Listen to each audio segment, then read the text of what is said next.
개인이 발행하는 거 이제 우리가 사채라고 하죠. 쓰시면 이제 여러분들 인생 요단강 건너는 거. 꼬마! 안녕하세요 여러분, 꿈을 파는 남자입니다. 내가 뭣도 모르고 어떤 뭐 흐름이라든가 아니면 누군가 이제 픽이라고 하죠, 그런 거나 아니면 이제 어떤 감각적으로 그냥 투자를 했을 때보단 훨씬 더 나은 투자에 대한 전략을 수립할 수 있을 것 같아서 오늘은 금융 투자에 있어서 3종이라고 불리는 증권과 펀드, 그 다음에 채권까지 해서 오늘 한번 말씀드려보도록 하겠습니다. 먼저 첫 번째로 우리가 살펴볼 건 주식인데요.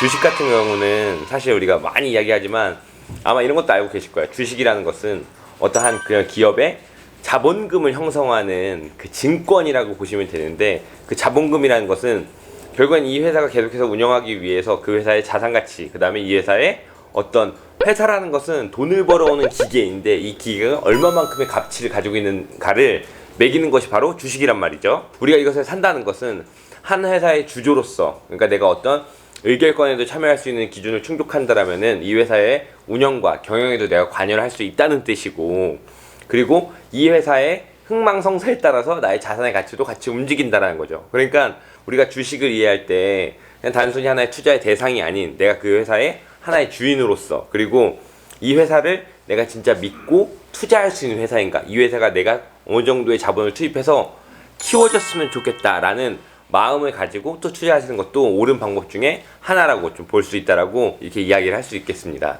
이 주식을 보려면 펀드라는 것과 같이 볼 수밖에 없어요. 그래서 두 번째 개념인 펀드에 대해서 먼저 설명을 드려보자면, 펀드는 한국말로 집합투자기구의 줄임말이란 말이죠.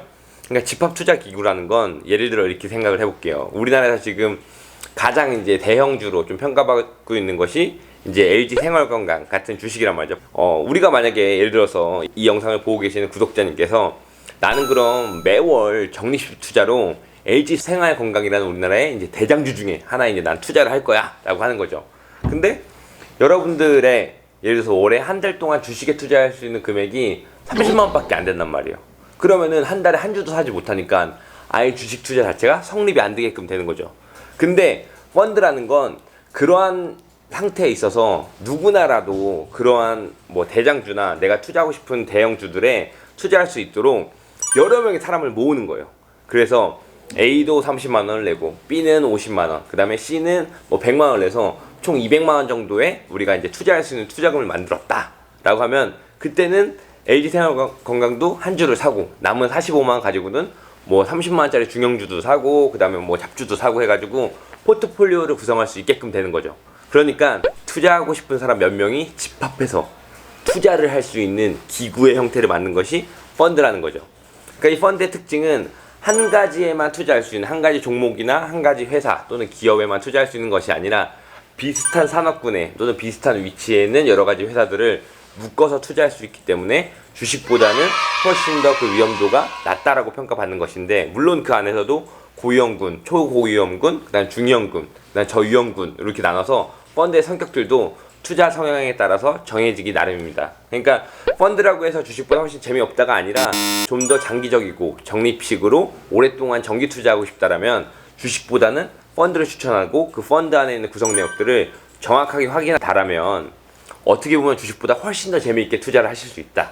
여러 가지 기업들이 되어 있고 그다음 포트폴리오가 다양하게 구성되어 있고 펀드의 운영이 어떻게 되고 어떤 자산운용사가 참여하냐에 따라서 정말 여러분들의 투자금이 많은 변동성을 가져가기 때문이죠. 자, 이제 마지막으로 채권에 대해서 우리가 이야기를 나눠보자면, 채권이라는 것은 결국엔 말 그대로 채권, 채무를 받을 권리인데, 이 채무라는 것은 대부분 개인이 발행하는 거 이제 우리가 사채라고 하죠. 쓰시면 이제 여러분들 인생 요단강 건너는 거.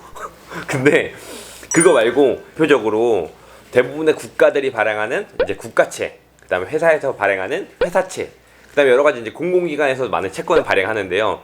그러니까 다시 말해서 이런 거대 기관들은 조직에서 일반인들의 돈을 여러 명한테 빌려서 거대 자금이 일시적으로 필요할 때 채권을 발행한단 말이죠. 그런 채권을 증권사에 방문을 하시면 직접 구매도 가능하지만 사실 대부분은 펀드 형태로 이제 투자되고 있다라는 점도 알아주시면 좋을 것 같고, 그럼 과연 이 채권은 수익률이 좋을까라고 이런 것에 대해서 질문을 받아본다라면, 사실 채권의 가격, 채권의 금리라는 것은 기준금리와 대부분 비슷하게 움직이기 때문에 사실 지금 같은 우리나라의 저금리 기조에 있는 상황에서 우리나라의 채권은 그리 수익률이 좋은 편은 아닙니다.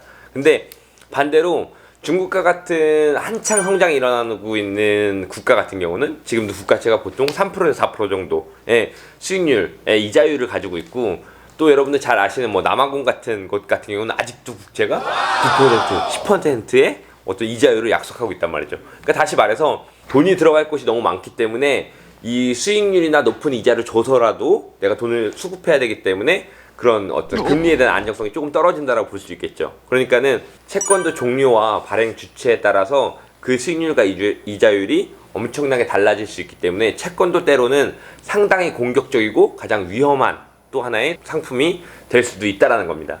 그러니까는 결국에 종합을 해보면 아까 제가 두 번째로 짚었던 펀드 같은 것에서는 주식에 대한 일정 비율을 이제 편입하기도 하고, 그 다음에 채권이나 여러 가지 실물 자산들까지 들어오기 때문에 사실 여러분들이 어떤 투자를 했을 때 직접 투자를 바로 시작하시기보다는 펀드 같은 간접 투자를 통해서 투자를 먼저 경험해 보시고, 어떻게 시작해야 될지 누가 이런 걸 알려주지도 않으니까 누가 알려드리겠어요. 저희 꿈파남이 알려드려야죠. 그러니까 이런 기본적인 개념을 제가 오늘 그래도 최대한 쉽게 설명을 해드렸으니까 이러한 개념들을 베이스에 깔고 나서 그 다음에 실제로 금융상품들을 마주하신다면 훨씬 더 이해도 쉽고 좀 더 안정적이며 효과적인 투자를 선택할 수 있을 것 같아서 제가 오늘 소개해드려 봤습니다.